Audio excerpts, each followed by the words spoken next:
She demanded, "My family's drama is your drama now. You need to get involved and take my side." I said, "No, it isn't."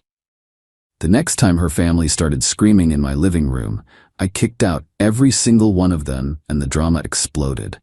I, 31 male, have been with Veronica, 29, for 3 years, living together for 1. Her family is intense. Think reality TV show levels of drama, except nobody's getting paid to deal with it. The main players, Veronica's mom Diane, 52F, her sister Gretchen, 27F, and her brother Hector. They fight about everything: money, relationships, who said what at Thanksgiving 5 years ago. It's exhausting. For 3 years, I've been Switzerland, neutral. I listen to Veronica vent, nod sympathetically, but I don't get involved. That worked fine until last month. The latest drama: Gretchen is getting married to this guy Ronaldo. Hector thinks Ronaldo is using Gretchen for money. She inherited $30 from their grandma. Diane is Team Gretchen. The family group chat is a war zone. 2 weeks ago, Veronica corners me after dinner. "You need to talk to Hector." About what? About backing off. He's ruining Gretchen's happiness. That's between them. No, we're together. My family's drama is your drama now. You need to get involved and take my side. I put down my fork. "No, it isn't." "Excuse me? Your family's drama is not my drama. I'm not getting involved. We're supposed to be a team." We are. But being a team doesn't mean I have to jump into every family argument. This has nothing to do with me.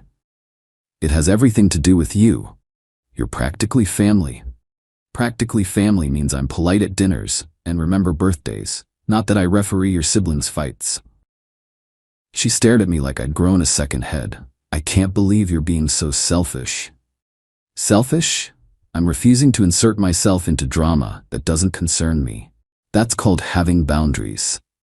She stormed off, slept on the couch that night, cold shoulder for 3 days. Then came Saturday. I'm working from home on a deadline for a big project. Doorbell rings. Before I can even get up, Veronica's unlocking the door with her tea. In walks the whole circus: Diane, Gretchen, Hector, and for bonus points, Ronaldo. "We're having a family meeting," Veronica announces. "I'm working. This is important." They pile into my living room. I paid the deposit on this place. My name's on the lease, my furniture, my space. Within 5 minutes, they're screaming at each other. "Hector, he's only marrying you for money. I make twice what she does. You're just jealous because you're single." "Dan, everyone calm down." Nobody calms down. If anything, it gets louder. Veronica grabs my arm. "Tell Hector he's wrong. I'm not getting involved." "Are you serious right now?" That's when Hector throws a coaster at Ronaldo. Misses. Hits my TV, my 55-inch TV that I saved for 6 months to buy. Everybody out. They all turn to look at me. "Out, now, all of you." "Veronica, you can't kick me out. I live here." "You're right, you can stay." Everyone else out. "We're not done discussing this. You're done discussing it in my home. Leave, now, or I call the cops." "Hector, you wouldn't dare." I pulled out my phone, started dialing. 911, what's your emergency? I have multiple people in my home who are refusing to leave after being asked. They scrambled for the door, all of them cursing me out, calling me every name in the book. Veronica standing there in shock. "How could you do that? How could you bring them here without asking, while I'm working, to scream at each other in my living room? They're my family. And this is my home, which you clearly don't respect." She grabbed her purse and left with them. Slammed the door so hard the frame shook. I went back to work. Deadline doesn't care about family drama. But this was just the beginning. Update 1. So Veronica stayed with her mom for 3 days. Radio silence. Then the text started. "You humiliated me. You humiliated my family. You're supposed to support me. How can we have a future if you won't embrace my family?" I responded once. "Your family can visit when they can act like adults. Screaming matches aren't welcome in my home." That triggered an avalanche. Diane started texting me these long guilt trips about how family is everything, and Veronica deserves better than someone who doesn't understand family loyalty. I didn't respond. Gretchen sent me a DM on Instagram. "You really hurt V. She just wanted you to be part of the family. Is that so wrong?" Yes, actually. When being part of the family means taking sides in petty arguments and hosting Jerry Springer episodes in my living room. Hector, surprisingly, was quiet. Until Wednesday. Wednesday afternoon, I'm at work. Get a call from my landlord, Philip. Hey, got a weird call about your apartment. Weird how? Some guy named Hector says there's been domestic violence at your unit, says you threw his mother out physically. That's a complete lie. I asked them to leave my apartment during an argument. They left. No one touched anyone. Yeah, figured it was something like that. Just wanted to give you a heads up. Might want to document things. Document things. Great advice. I installed a Ring doorbell that afternoon. Best $120 I ever spent. Thursday, Veronica came back with conditions. I'll come home if you apologize to my family. Apologize for what? For embarrassing them. For kicking them out. I'm not apologizing for asking people to leave my home when they're screaming and throwing things. Hector barely tossed a coaster at another person. In my home, at my TV. You're being ridiculous. I'm being consistent. Your family is welcome when they can behave civilly. If they can't, they're not welcome. Simple. That's not fair. You're asking me to choose between you and them. No, I'm asking them to not have screaming matches in my living room. Pretty low bar. She started packing her stuff. Not all of it, just enough for a week or two. The dramatic, I'm leaving but not really move. Where are you going? Mom's, until you come to your senses. Okay, that stopped her. Okay, that's it? What do you want me to say? You're an adult. If you want to stay with your mom, stay with your mom. She left expecting me to chase after her. I didn't. Friday morning, 7 a.m., doorbell rings. I check the Ring app. It's Diane. I talk through the speaker. Can I help you? Open the door. We need to talk. We can talk through this. I'm not talking to a doorbell. Then we're not talking. Have a good day. She stood there for 10 minutes, occasionally pressing the bell before finally leaving. Saturday was when things escalated. Gretchen, Hector, and Veronica showed up together. Veronica used her key. They walked in like they owned the place. We're getting your stuff, Veronica announced. Your stuff? Sure, it's mostly still in boxes anyway. No, my stuff. The stuff I bought for the apartment. Here's the thing. Veronica contributed maybe $500 total to furnishing this place.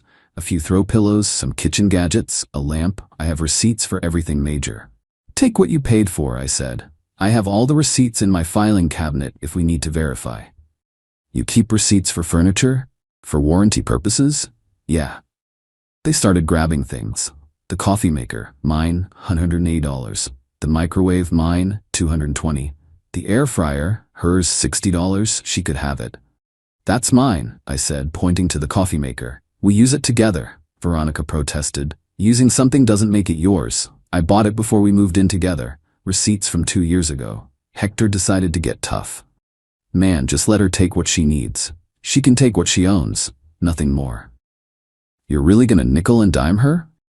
I'm really gonna not let people take my property. Wild concept, I know. They managed to fill 2 boxes with actually her stuff. Took them about an hour because they kept trying to claim things that weren't theirs. As they were leaving, Veronica turned. This is really how you want to end things? Over my family? This is really how you want to end things? By choosing drama over peace? They're my family. And I was supposed to be your partner.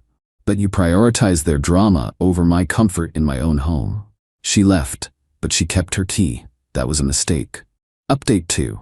The entitlement reached new levels this week. Monday, I'm coming home from work. Walk into my apartment. Something's off. Nothing missing, but things are moved. Coffee table shifted. Couch cushions rearranged. Then I see it. A note on my kitchen counter. Came by to get my mail.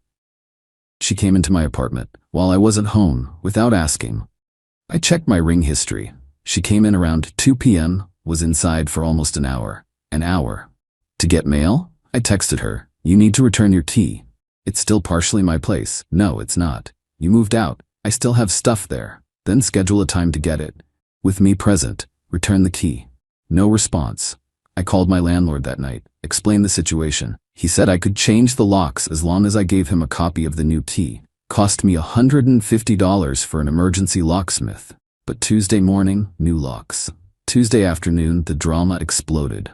Veronica showed up around 5 p.m. with Diane and a U-Haul. They'd clearly planned to clean out the apartment while I was supposedly at work. Except I'd left early for a dentist appointment and was already home. She tried her key. Didn't work.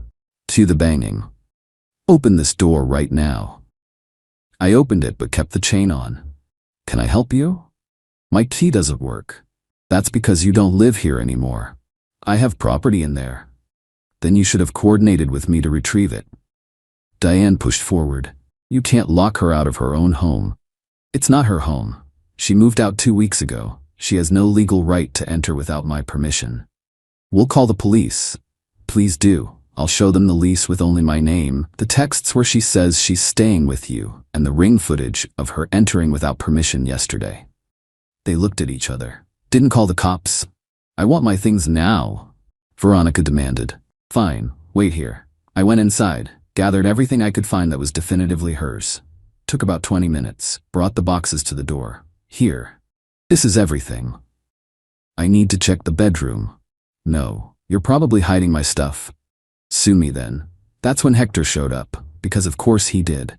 Yo, just let them in to check. No. Why you being such a dick? Why is your family incapable of respecting boundaries? He tried to push past me. I stood firm and he actually put his hands on my chest to shove me. Touch me again and I'm calling the cops for assault. You wouldn't. I pulled out my phone, showed him it was recording. I'm already filming this. Want to test me? He backed off. They took the boxes and left, but not before Diane delivered this gem. You're going to die alone. No one will ever put up with someone as cold as you. Better alone than surrounded by drama. Wednesday, I get a call from an unknown number.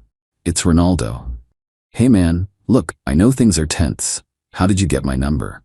Veronica gave it to me. Look, I wanted to apologize for the other day. Okay? And I wanted to ask, could you maybe talk to Hector? Man to man? He listens to you. He absolutely does not listen to me. But you could try? For Gretchen? Come on, bro, we're practically family. We're literally not family. At all. We've met twice. This is important to Gretchen? Then Gretchen can handle it. You're being really selfish. I'm being uninvolved. There's a difference. He hung up on me. Thursday was quiet. Too quiet. Should have known something was coming. Friday afternoon, I get home to find an eviction notice taped to my door. My heart stopped for a second. Then I read it closer. It's completely fake, like printed from a template online fake. Claims I'm being evicted for hostile behavior towards co-tenants. I called my landlord immediately. Philip, did you send an eviction notice? What? No, why would I? I explained. He was pissed. That's illegal as hell. Impersonating a legal notice? That's actually a crime. Turns out Diane thought she could scare me into letting Veronica back in. She posted about it on Facebook, bragging about teaching that little jerk a lesson. Screenshots. Beautiful, incriminating screenshots. Courtesy of my coworker Janet, who's somehow Facebook friends with Diane's sister. I filed a police report for harassment and false legal documents. The cop who took the report actually laughed. She posted about committing a crime on Facebook? With her full name and photo? Yeah. Some people really don't think. Saturday morning, Veronica texted me. My mom's just trying to help. Can't you drop the police report? Your mom committed a crime. To help you harass me? No. This is going too far. I agreed completely. It went too far when your family showed up screaming. It went further when you entered my apartment without permission. It went even further when your mom tried to intimidate me with fake legal documents. So you're really going to have my mom arrested? I'm really going to let the legal system handle someone who broke the law. Over a fake piece of paper? Over a pattern of harassment that's escalating. Radio silence after that. But Sunday. Oh, Sunday was special. Final update. The fallout was spectacular. First, the legal stuff. Diane got charged with filing a false legal document and harassment. She hired a lawyer who got it pled down to a misdemeanor with community service and a fine. But here's the beautiful part. She's a paralegal. Was a paralegal. Her firm found out about the charges and fired her immediately. Apparently, fabricating legal documents is frowned upon in the legal profession. Who knew? Veronica went nuclear when her mom got fired. Showed up at my work. Security stopped her at the front desk. She made enough of a scene that they called me down. Your mom committed a crime. She faced consequences. That's how the adult world works. She was trying to help me. She was trying to intimidate me. It backfired. I'll sue you for everything. For what? Reporting a crime? Good luck. Security escorted her out. My manager pulled me aside after concerned. I explained the situation, showed him the police report, the fake eviction notice. He was understanding but made it clear, keep your personal life away from the office. Fair enough. The family explosion was even better. See, Diane getting fired meant she couldn't contribute to Gretchen's wedding anymore. Which meant Gretchen was pissed at Diane, which meant Diane was pissed at Veronica for starting all this, which meant Veronica was pissed at everyone. Hector, meanwhile, had his own problems. Remember when he called my landlord claiming domestic violence? Turns out, filing false reports is also illegal. Philip, my landlord, was willing to let it go until Hector started leaving anonymous reviews on the property management company's Google page about dangerous tenants and violence in the building. Philip filed a defamation suit. Not criminal, but civil. Hector's looking at potential damages. But here's the best part. Their family imploded without me doing anything else. Gretchen blamed Veronica for ruining her wedding funding. Veronica blamed Diane for getting involved. Diane blamed Hector for escalating things. Hector blamed everyone for not handling me better. Ronaldo dumped Gretchen 2 weeks ago. Turns out, seeing how her family operates when things get tough was a red flag parade he couldn't ignore. So Hector was wrong about him being after money, but right that he'd bail. Just for different reasons. The last interaction I had with any of them was last week. Veronica sent me a long email about how I destroyed her family. I responded with bullet points. I asked for no involvement in family drama. Your family came to my home uninvited and caused a scene. Your mother committed a crime. Your brother filed false reports. Every consequence was the direct result of their own actions. She replied that I was heartless and never really loved her if I could do this to her family. I didn't respond. There's nothing to say to someone who thinks love means accepting unlimited drama and chaos.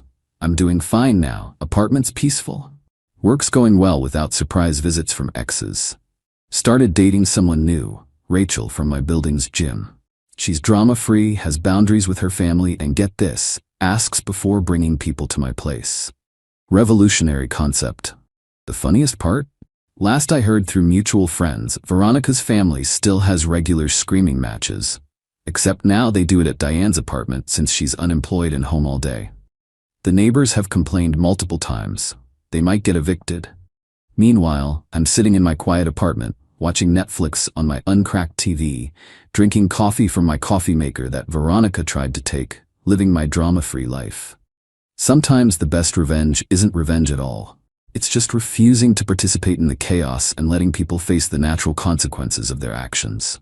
You want to bring drama to my door? Fine.